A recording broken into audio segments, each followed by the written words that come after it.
The bank manager refused to release the inheritance less than 5 minutes after Elena Marlowe introduced me as her fiancé. Until that moment, the plan had survived every obstacle we expected. I wore the dark suit she had selected, remembered the details of our imaginary 10-month relationship, and kept my hand lightly against her back while the attorney reviewed the marriage clause in her grandmother's will. Elena wore a small sapphire ring we had purchased from an antique shop 3 days earlier. We had known each other for 6 days. Our engagement was supposed to exist only long enough for the bank to certify that she had fulfilled the condition attached to the Marlowe family trust. Once the funds were transferred, she intended to save the community clinic her grandmother had founded, pay me the agreed fee, and announce that the engagement had ended privately. Then Harold Mercer, the manager of First Commonwealth Bank, closed the trust file, removed his glasses, and looked directly at me. "I cannot release the money." Elena's fingers tightened around mine. "The will requires proof of engagement before my 35th birthday. The affidavit, ring receipt, photographs, and signed statement are all there. The engagement is not the problem." Mercer opened a locked drawer and removed a yellowed envelope bearing a seal shaped like an oak tree divided by a river. He placed it beside my left hand. The same symbol was engraved on the brass signet ring I had inherited from the man who raised me. "Mr. Hale," he said, "where did you get that ring?" "It belonged to my father." "Your father was Samuel Hale?" "Yes." Mercer's face changed. "Then he was not your biological father." Elena looked from him to me. "What does that have to do with my inheritance?" The manager opened the envelope. Inside was a photograph of two young men standing outside the original Marlowe clinic. One was Elena's father, 20 years younger than I knew him from newspaper photographs. The other looked enough like me to make the room tilt. He wore my ring. On the back were the words Jonathan Marlowe and David Cross, 2 weeks before David disappeared. Mercer tapped the second name. David Cross created the account holding this inheritance. According to the sealed instructions, the money cannot be transferred if a descendant of David appears before distribution. Elena released my hand. "Why?" Mercer looked toward the security camera above the door, then lowered his voice. "Because this trust was never meant to reward your marriage. It was meant to expose the person who stole David Cross's identity, his medical patents, and his share of the Marlowe estate." The private conference room became silent. Elena's attorney leaned forward. "Are you saying Mr. Hale may be David's son?" "I am saying Samuel Hale collected money from this bank for 32 years to keep David's child hidden." I should have laughed. I should have reminded them that I had a birth certificate, school records, a driver's license, and 38 years of memories under the name Nathan Hale. Instead, I stared at the man in the photograph. I had the same narrow scar across his right eyebrow that I had been told came from falling against a radiator when I was 4. Mercer pushed the envelope toward me. "Your engagement may be false," he said, "but your connection to this trust is not. Until we establish who you are, no one receives a dollar." Before I tell you how a fake engagement turned into a battle over a hidden heir, a stolen medical invention, and a love neither of us could trust while money remained between us, subscribe if you enjoy emotional stories about buried family truths and second chances. And leave a comment telling me whether you would stay beside someone after discovering your inheritance might belong to him. Because the reason the bank manager refused to release the money was only the beginning. 6 days earlier, I had been repairing the carved staircase inside a 19th century library in Richmond, when Elena Marlowe stepped through the construction barrier and asked whether I was willing to become legally inconvenient for one weekend. I lowered the sanding block in my hand. She wore a charcoal coat over a cream blouse, her dark hair tied loosely at the nape of her neck, and an expression suggesting she had already rejected every solution that did not involve a stranger. "Legally inconvenient?" I repeated. "That sounds more expensive than socially inconvenient." She placed a leather folder and 2 cups of coffee on my workbench. I recognized the emblem of the private companion agency where I had registered 8 months earlier. My architectural restoration company had lost its largest contract when a developer entered bankruptcy midway through a theater project. The unpaid invoices left me responsible for materials, payroll, and equipment leases. Agency assignments helped me keep 2 craftsmen employed while I rebuilt the business. Most jobs involved charity dinners, award ceremonies, or accompanying clients who did not want to arrive alone. I had never played a fiancé in connection with an inheritance. "You are Nathan Hale?" she asked. "That depends on whether this concerns the staircase or the folder." "The folder. Then yes.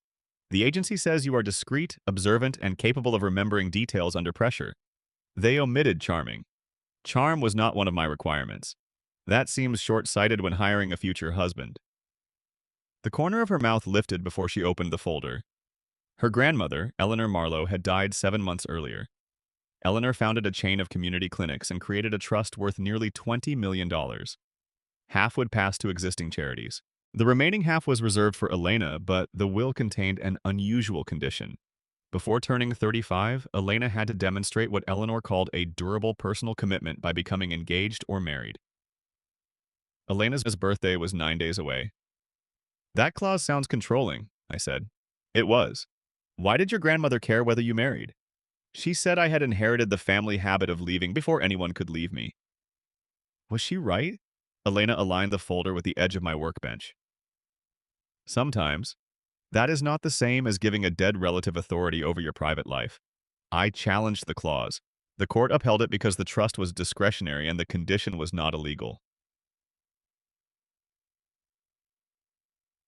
So hire an estate lawyer. I have 3. They all agree an engagement satisfies the language. A genuine engagement. The will requires documentary proof, not emotional evidence. And the bank?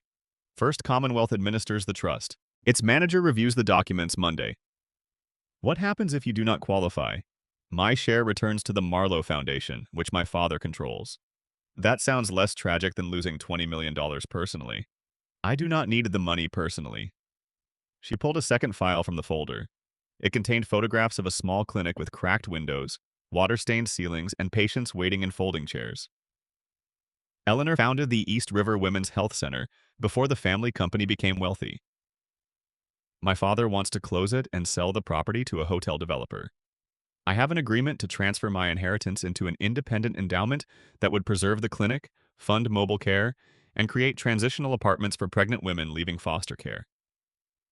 Why foster care? Her gaze moved to the unfinished staircase. I spent 18 months in care when I was 9. I looked at her more carefully. You are Richard Marlowe's biological daughter. Yes, my mother died. My father was being investigated for financial misconduct, and relatives fought over guardianship because they believed controlling me meant controlling my trust. The court placed me with a family outside Richmond until the dispute ended. And your grandmother did not take you? She was ill and accepted my father's argument that temporary care would protect me from publicity. Did it? It taught me that adults with money can call abandonment protection and expect gratitude for the vocabulary. Her voice remained controlled, but her fingers pressed hard against the file. East River treated girls from my foster home without asking for insurance, family approval, or explanations. If my father controls the trust, the clinic closes within 6 months. The payment she offered would cover 3 months of payroll and replace the custom milling equipment destroyed during the theater project. You are paying too much, I said. I am paying for preparation, documentation, and the possibility that this becomes public. It probably will. My father already treats my unmarried life as proof that I cannot lead the foundation. Public embarrassment is not new. Why choose a stranger? A stranger has fewer reasons to exploit the arrangement afterward. That is not flattering. It is not meant to be. The agreement required us to present a believable 10-month relationship, provide photographs, attend one family dinner, sign a sworn statement before the bank, and remain publicly engaged until the transfer cleared. We would have separate rooms during the weekend at Marlowe House, no physical affection without agreement, no financial promises beyond my stated fee. Neither party would interpret personal disclosure, protectiveness, jealousy, or emotional reliance as evidence of genuine romantic intention. You highlighted the final clause, I said. Clarity prevents confusion. In contracts. Can you do it? I should have refused. Elena was intelligent, direct, and clearly accustomed to converting vulnerability into procedure. Pretending to love her meant standing close enough to see what the procedure concealed. Yet I remembered my father repairing watches at our kitchen table and sending anonymous donations to small medical charities every December. He had grown up in foster homes and believed permanent housing mattered more than speeches about resilience. Why did you choose me, I asked. Your profile says you restore old buildings without erasing every mark of use. East River needs someone who understands preservation. Professional reason. Former clients said you make people feel safe without treating them as fragile. Still professional. Her eyes moved to mine. Your photograph looked kind. The answer came quietly enough to surprise both of us. That seems like dangerous criteria for hiring a liar. Can you do it? One weekend. Relief softened her expression. One weekend. We met the following morning at an antique jewelry store. Elena rejected every large diamond because her father knew she disliked jewelry designed mainly to advertise its cost. She selected a small oval sapphire surrounded by seed pearls in a worn platinum setting. Someone wore this every day, she said. Most antique rings belong to someone. I mean the underside. It was part of an ordinary life. You like evidence of use. Perfection makes me suspicious. The jeweler placed the ring in my palm and I slid it onto Elena's finger to test the size. Her hand trembled. Too tight? I asked. No, no. Then why are you staring at it? It looks real. That is the purpose. Objects should not create belief this quickly. They do not. They give people permission to accept the story they already prefer. Her gaze lifted. What story does my family prefer? That someone chose you in a form they understand. And what do you think? I think they should have noticed you already chose work worth respecting. Color touched her cheeks. She removed the ring and handed it to the jeweler for cleaning, but her fingers brushed mine before she let go. We spent the afternoon creating our fictional history in a quiet cafe. We had supposedly met 10 months earlier while I inspected water damage at one of Elena's community clinics. Our first date took place at a restaurant beside the James River. I proposed 6 weeks earlier inside the abandoned East River maternity wing after helping her measure rooms for renovation. What did you say? She asked. During the imaginary proposal? My aunt will request exact words. My father will watch my reaction. What would convince you? It does not have to convince me. Your face will be part of the evidence. She arranged 3 sugar packets into a straight line. I would want him to respect my work. That sounds like an employment recommendation. Then say he admires my independence. People admire independence until it prevents them from feeling necessary. Her fingers stopped moving. You are making assumptions. You hired me to create a believable relationship. Then invent something believable. I studied her across the table. I would tell you that you learned to stand alone because adults who promise safety changed the terms when protecting you became inconvenient. I would say I do not want to rescue you, direct you, or become proof that your choices are respectable.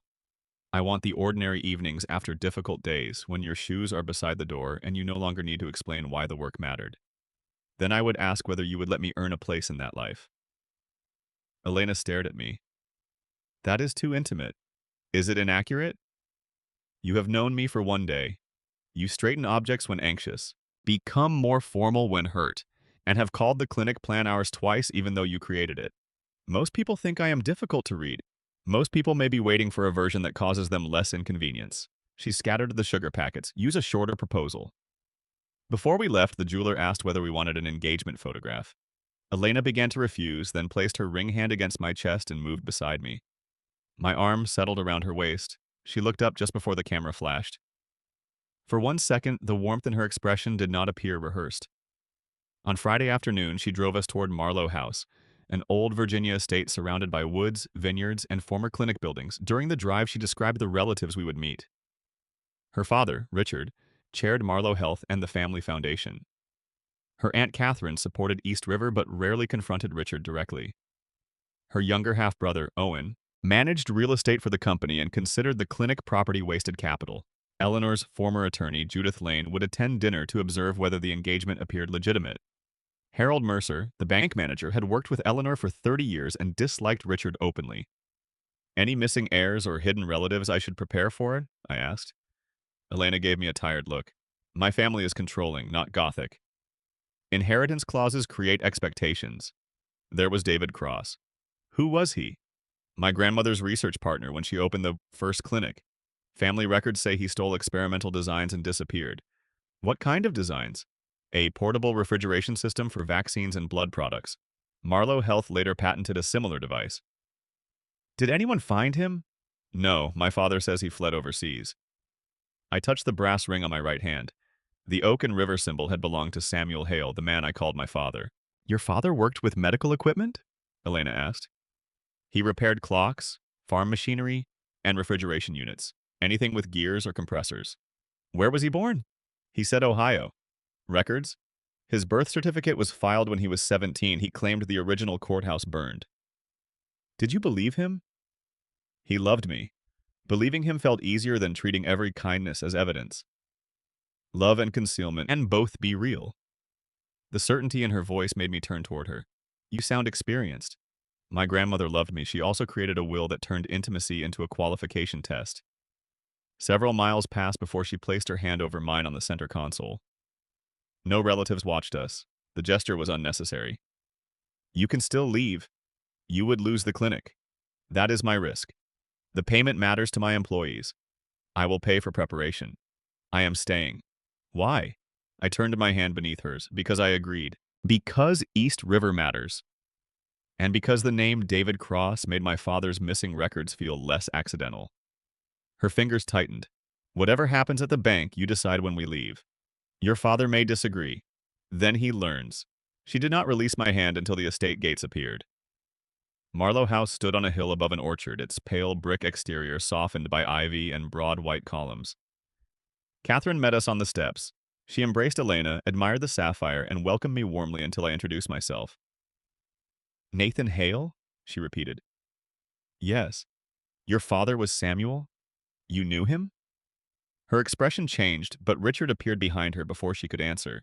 He was 64, silver-haired, and controlled enough to make a greeting feel like an audit. He questioned my restoration company, income, debt, and long-term plans before anyone had removed a coat. Marriage creates shared liabilities, he said. Elena stepped between us. We have not requested financial advice. A father asks questions. A foundation chairman asks about the clinic. Try not to confuse the roles. Owen greeted me with a cautious smile and privately suggested that anyone entering the Marlowe family voluntarily should undergo a competency examination. Judith Lane arrived before dinner carrying a leather case containing copies of the will. She asked how Elena and I met, where I proposed, and whether we planned to combine finances. We answered smoothly. Catherine watched my ring whenever I lifted my glass. At dinner, Elena remembered that I disliked sparkling water and replaced mine before I asked. Richard noticed. Owen requested the proposal story. Elena looked at me, granting permission to speak. I told her I knew she could survive alone, I said. I was asking whether survival still had to be the highest standard. I said I did not want to rescue her, manage her, or become evidence that her decisions were respectable. I wanted the ordinary evenings after difficult days, when her shoes were beside the door and she no longer needed to explain why the work mattered. The table became quiet. Elena's fingers found mine beneath the linen. That is what he said, she whispered. The performance felt dangerous because part of the speech had become true. After dinner, Elena presented her East River endowment plan. She explained renovation costs, mobile care partnerships, staffing, transitional apartments, and independent oversight. Richard argued that the trust money should remain inside the family foundation. Owen claimed the clinic property could finance 3 profitable medical offices. Judith asked whether Elena's personal experience created bias. Yes, Elena answered. It also gives me information the spreadsheets do not contain. Pain is not governance, Richard said. Neither is greed disguised as stewardship. I spoke before deciding whether a hired fiancé had the right. The redevelopment proposal excludes the cost of environmental remediation and assumes rents above the neighborhood average. Elena's clinic plan already has state grants covering most structural repairs. Richard's eyes narrowed. My daughter does not require a paid advocate. The word paid changed the room. Catherine closed her eyes. Owen looked toward Elena. Judith remained still. Richard placed a printed agency email on the table. A member of my staff found the booking. Elena removed the sapphire and set it beside her presentation. I hired him. Catherine whispered her name. Richard leaned back with satisfaction. You attempted to obtain $20 million through fraud. I attempted to satisfy a controlling clause in a private trust with a stranger, because you made marriage relevant to whether I could preserve a clinic. Judith spoke calmly. The false engagement may invalidate the claim, but intention matters. We should review the bank's standards before accusing anyone of a crime. Richard looked at me. How much are you being paid? I named the fee. And what did you expect beyond that amount? One difficult weekend and enough money to keep my employees working. Not access to the trust? I did not know your family had any connection to my father. Catherine turned toward Richard. Samuel Hale wrote to Mother. He stood immediately. Catherine? She kept the letters in the blue cabinet. What letters? Elena asked. Catherine looked at me. Samuel claimed Nathan was David Cross's son. The room went silent. I removed my hand from the table. My father never told me that. He may have been trying to protect you, she said. Everyone uses that word eventually. Richard insisted Samuel had attempted blackmail. Catherine said he requested only an independent investigation and written protection for David's child. Judith opened her leather case and removed a memorandum Eleanor had signed 2 years before her death. It instructed the bank to suspend distribution if anyone connected to David Cross appeared during the inheritance review. Why did grandmother hide this? Elena asked. Because she no longer trusted the family foundation, Judith replied. She suspected the engagement clause would force a confrontation before Richard could transfer the remaining trust assets. She used my personal life as bait. Elena's face changed. Love and betrayal had arrived in the same fact.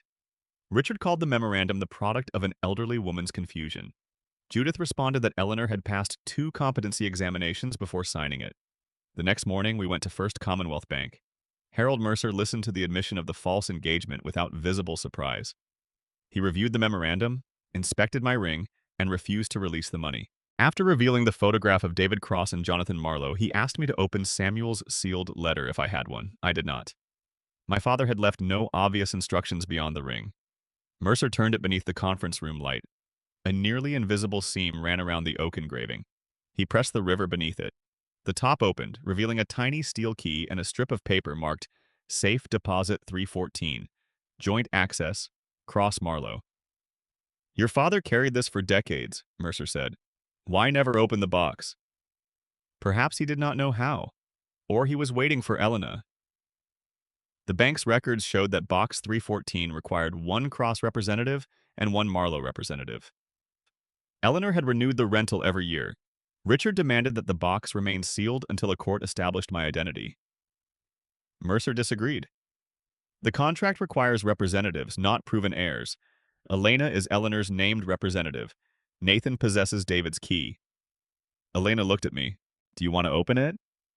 She could have argued that the inheritance depended on what we found. Instead, she asked what I wanted.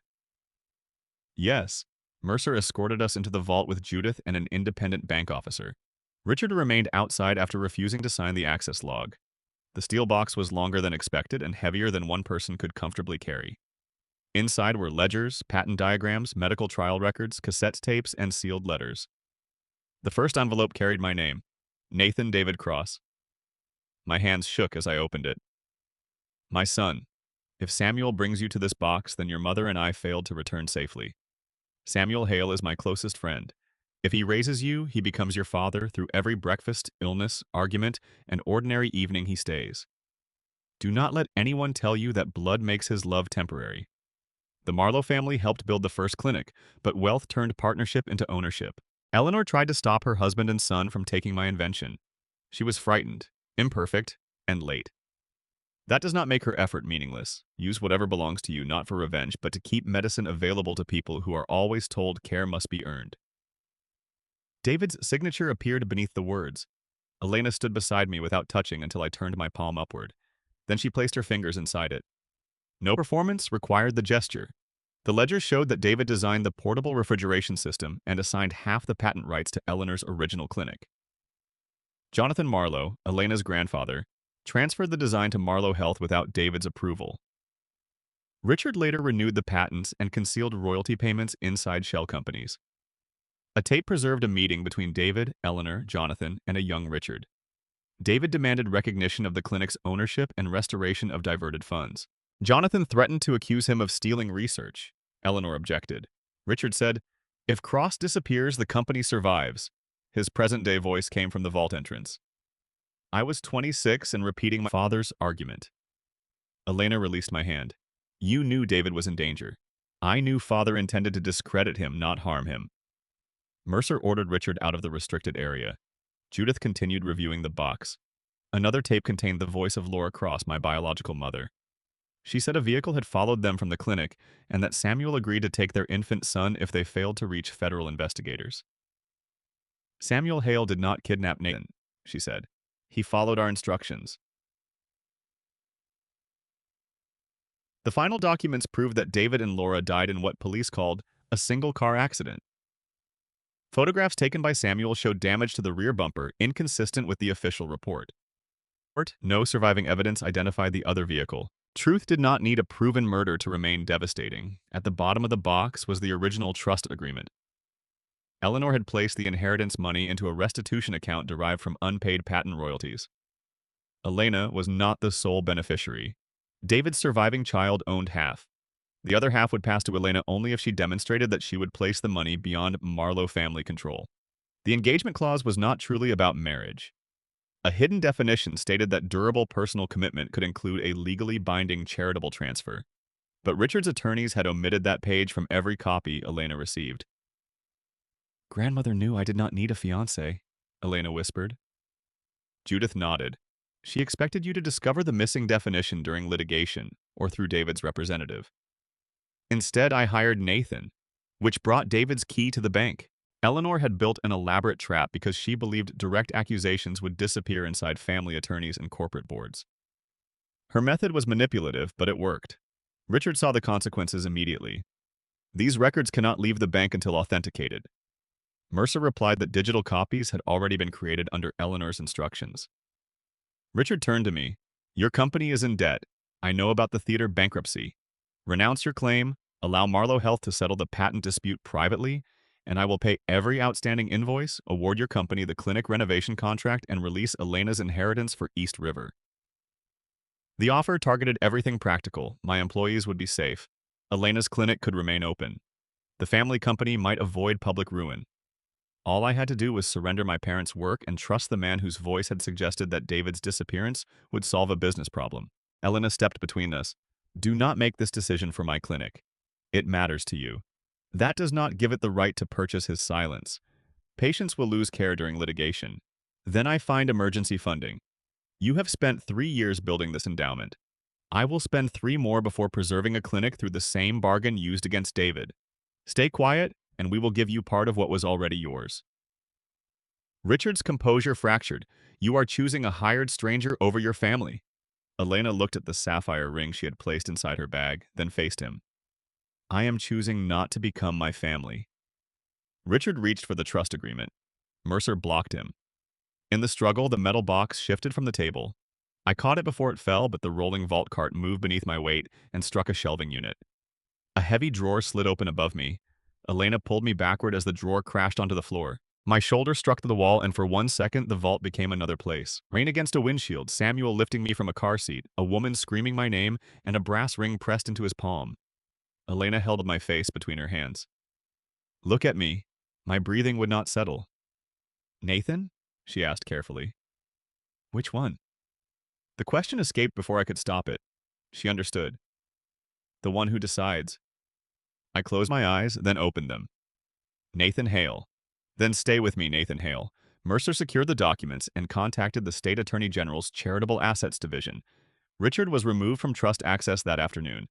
The inheritance remained frozen, but not because our engagement was false. It remained frozen while the bank transferred the account into court-supervised restitution. Elena lost the immediate money she had tried to claim. I gained an inheritance I had never wanted, and a history I did not yet understand. We left the bank through separate doors to avoid reporters, then met in the alley behind the parking garage because neither of us was ready to leave alone. "The agreement ends now," Elena said. The sapphire rested inside its box. "You owe me the preparation fee. You are still thinking about payment? Your employees still need wages. The inheritance could cover every debt. It is not available, and even if it were, I would not use it before the court establishes who was harmed." She held out the ring. "Return it to the jeweler. You chose it. For a performance. The performance brought us to the box. That does not make it romantic." Her voice softened.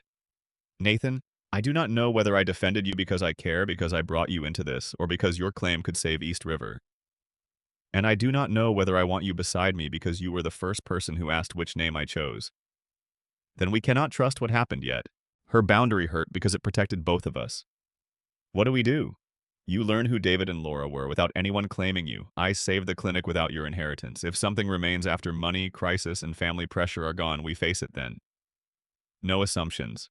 No contract. No fake ring." Tears brightened her eyes, but she nodded. "No more pretending." The investigation lasted 11 months. Patent records confirmed that David Cross designed the refrigeration system and that Eleanor's clinic owned half the original rights. Marlowe Health had collected decades of royalties without disclosure. Richard admitted concealing Eleanor's letters and renewing the patents through shell companies. He denied involvement in the accident that killed my biological parents.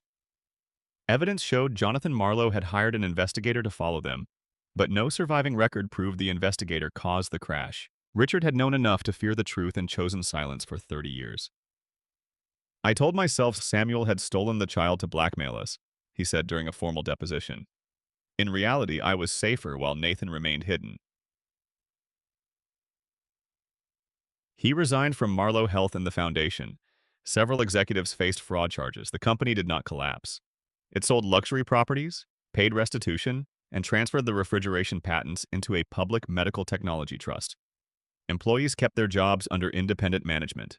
The people who had warned that truth would destroy healthcare discovered that truth mostly destroyed their control over it.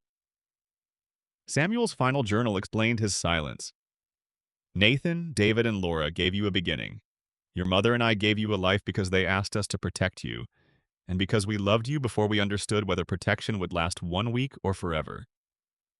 I planned to tell you when Jonathan died, then when Richard lost power, then when you turned 18. Each delay made the next feel necessary. The first silence may have saved you. The later years saved me from the possibility that you would look at our home and see only a hiding place. Keep Hale if it honors our life. Take Cross if it helps recover what was stolen. Carry both if choosing one feels like another lie. I chose Nathan David Hale. Cross became part of my legal history and the medical trust documents, but Hale remained on my company sign. Discovering David did not demote Samuel. It gave me another father whose courage I could honor without pretending the man who raised me had been temporary. Elena respected the choice. She never introduced me as the missing Cross heir. She called me Nathan. East River survived through emergency grants, small donors, and a temporary partnership with a university hospital. Elena refused money from the Frozen Trust. She resigned from the Marlowe Foundation and formed an independent nonprofit. When the Restitution Board finally opened applications for the recovered funds, her clinic proposal competed publicly against 6 other programs. It received a partial grant, not the full amount she had expected from her inheritance. She adjusted the plan, reduced the first phase of housing, and protected every medical service. My company bid on the renovation and lost because another firm offered stronger accessibility features. Elena refused to influence the panel. Ethics are inconvenient, she said during the public meeting. That is how we know they are real.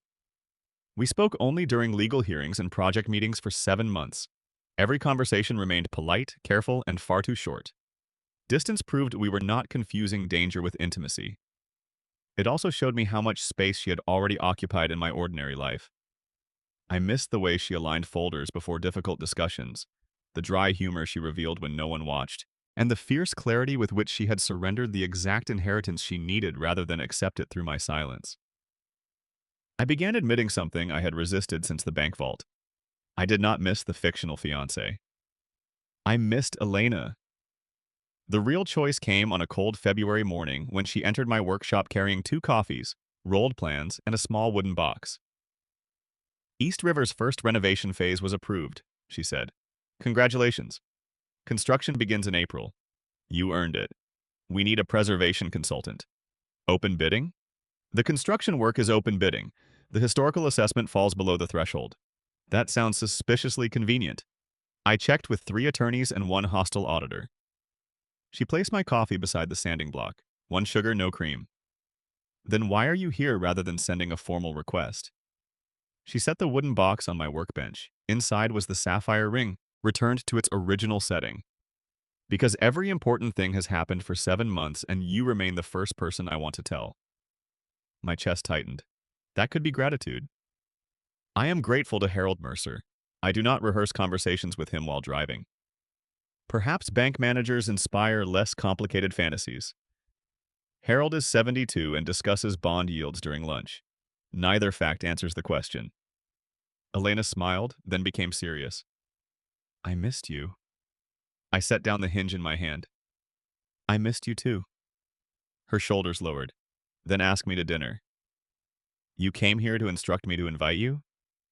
I am practicing direct communication. 7 tonight? You remembered my schedule? You hired me to remember details. Our first real date took place at a small restaurant beside the James River, where no attorneys, relatives, or bank officers could observe us. Elena wore a red sweater instead of the formal clothes she chose around her father. She left her phone in her bag. We spoke about our adult lives rather than the trust. She told me East River's housing program began after a pregnant girl from her foster home, aged out at 18 and spent 3 weeks sleeping in a bus station because every shelter required either a guardian, an address, or proof that she was already homeless in the correct county. Everyone praised her independence, Elena said. No one asked whether independence was simply abandonment made respectable. I told her I became a restorer because Samuel once brought home a broken clock and made me study every gear before touching it. He said understanding why something stopped mattered more than hiding the damage. Was the proposal speech real? Elena asked after dessert. Which part? Wanting the ordinary evenings. I had known you one day. That is not an answer. It was real enough that I almost refused the assignment. Why? Because I could imagine them. She looked down at her hands. So could I. We walked beside the river afterward. Winter lights reflected across the water. Elena stopped beneath an iron footbridge. The agreement allowed one kiss if refusing would expose us. The agreement ended months ago. I know. Then no kiss is necessary. Is that a refusal? I touched her cheek. It is why it would matter. I waited until she nodded. The kiss began carefully, without an audience, payment, inheritance, or emergency to justify it. Then her hands closed around my coat, and every staged touch at Marlowe House became obviously empty beside the real one. When we separated, she rested her forehead against mine. That felt new, she whispered. Good. We dated for 18 months before discussing marriage. Elena opened East River's first transitional apartments above the renovated clinic. My company later won a smaller restoration contract through competitive bidding and lost a larger one to a firm with lower costs. Elena refused to intervene. We learned that love did not erase habits created by abandonment and secrecy. I hid financial trouble when a supplier sued my company, telling myself I was protecting her from stress. She found the documents and said, "You cannot promise honesty and carry danger alone because silence feels noble." She was right. Months later, when a grant was delayed and Elena began sleeping in her office, I told her independence had become isolation. She went home, rested, and delegated the emergency budget. Love did not remove our defenses. It gave them nowhere safe to hide. Catherine joined East River's advisory board only after signing strict conflict of interest restrictions. Owen left Marlowe Health and eventually apologized for treating every property as a financial instrument before asking whom it served. Richard wrote letters without requesting forgiveness. Elena read them when ready. I met him once in the smaller house where he lived after losing the estate. I told myself Samuel was using you to threaten us, he said. Samuel stayed away because he loved me, not because you ignored his letters. Yes. Do you regret what happened or only what it cost? He took a long time to answer. Both. I wish the better answer were complete. Honesty did not create reconciliation, but it ended another performance.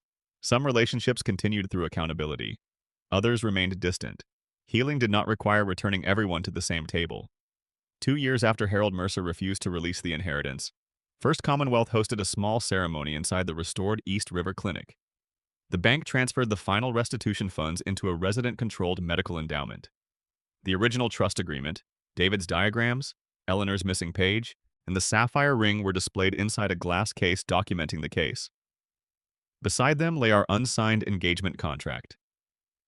Elena had crossed out the clause denying emotional assumptions and written beneath it, any commitment offered to unlock money must be reconsidered after neither person can profit from the answer.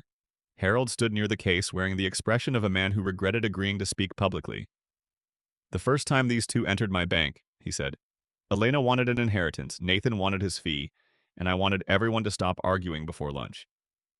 Instead, we discovered that a trust designed to control one woman had also been designed to find one missing child. He looked at us.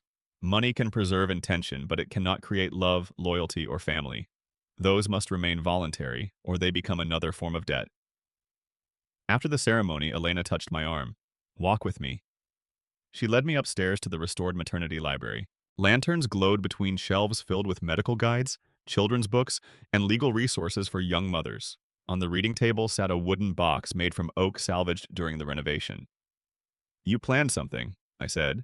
Possibly. Without independent oversight? Personal gifts are exempt. She opened the box. Inside was the sapphire from our false engagement reset into a simple gold band. Engraved inside were the words chosen after the money stayed locked. My heartbeat changed. Elena. The first time I wore the stone, I needed a bank to believe someone had chosen me. The truth was that I had hired your presence because I was desperate and because my grandmother taught me to treat intimacy like a condition that could be documented. She took my hand. For a long time, I worried loving you would always contain that transaction. So I ended it. You stepped away too. The investigation finished. East River survived without your inheritance. Your company survived without my contract. After every financial reason to remain connected disappeared, you were still the person I wanted beside me. Are you proposing? I am considering it. Then I object. Her expression fell until I removed another wooden box from my jacket. Mine was made from walnut recovered from Samuel's workshop. Harold told you, she said. Harold believes secrecy creates administrative inefficiency. I opened the box. Inside was a ring set with a small green stone that had belonged to the woman who raised me. The first time I met you, you offered to pay me to become proof that your life deserved respect. I agreed because the clinic mattered. I stayed after the bank refused the money because you mattered. I lowered myself onto one knee. David and Laura gave me a beginning. Samuel and my mother gave me a life. Eleanor left us a complicated attempt at justice.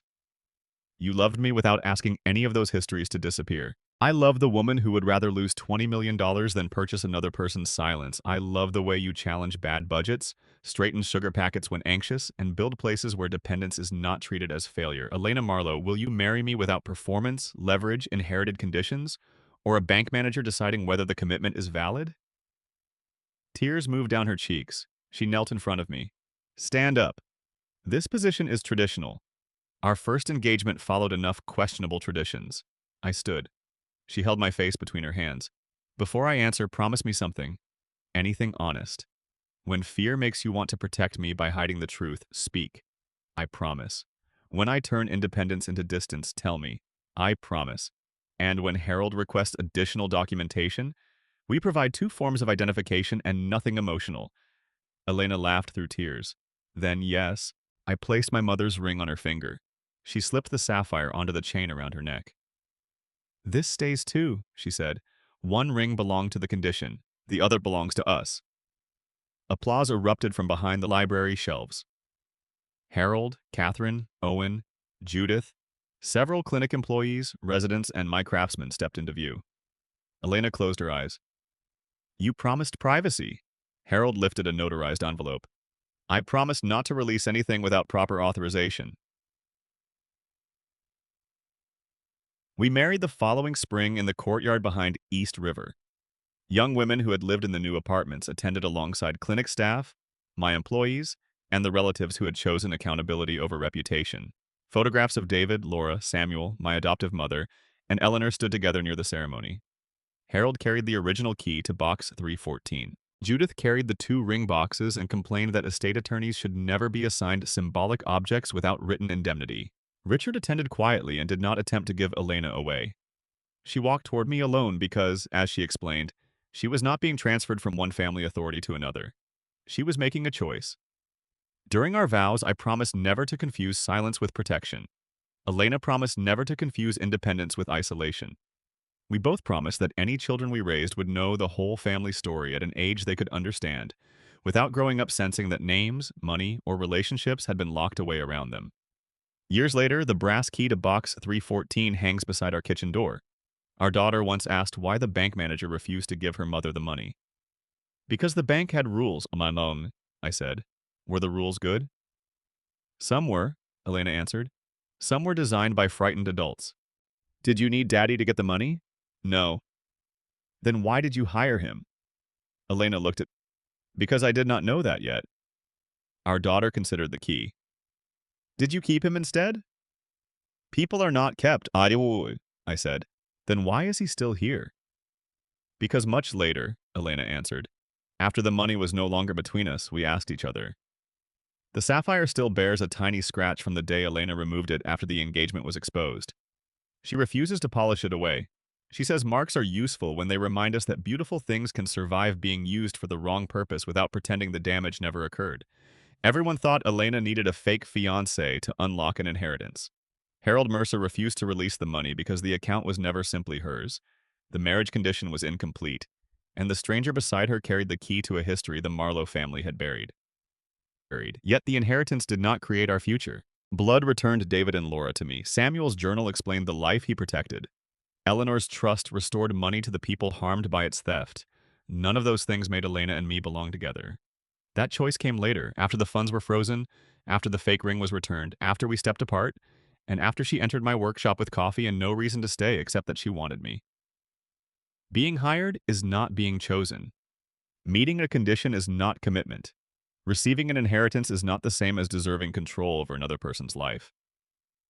Elena and I began with a transaction, survived a family reckoning, and became real only after neither of us could gain money, property, or credibility from the relationship.